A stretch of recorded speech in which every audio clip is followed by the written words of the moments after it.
Let's do it right now. Let's get organized. Are you ready to clear off your bookshelf? Empty those bins.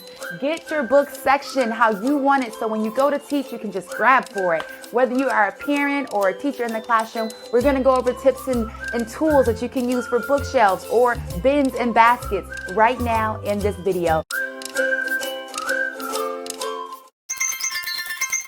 Well, my name is Brianna. I went from teaching in the early childhood field outside of the home to now teaching right here in the home. I have some small ones that I teach my little children, and then I also have some kids I teach online. This is a Teaching Tool Thursday, and I am so excited to jump right in. Let's get to the first teaching tool. Organizing by theme is super duper helpful. So this is just a small section in our home play area, and this little area is just a forward-facing, one-layered shelving area that I turned into a shelving area where young children can easily grab and put back based off the current theme or project that you're working on.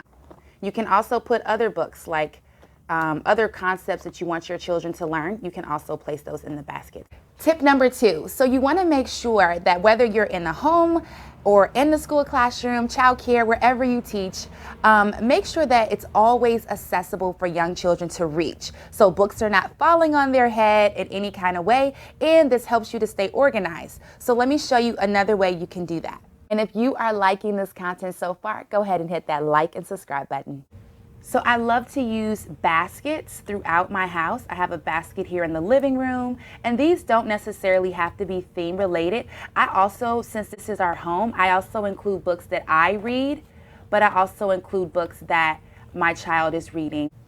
So we're gonna get ready to head to the bookshelf. Now the bookshelf that I use in our house, since most of our books are low and on our children's level, far as their height level, the bookshelf is more of how I use to store books that we may not be currently using, or books that just extra books that we have that are not currently like the main focus. So the more that you group your books by theme, it's going to make it so much easier to just pull off the shelf and you know, oh, there's my animal books, or those are my counting books, or those are my spiritual books, or my prayer books, or my alphabet books. You can easily pull them off when you group them.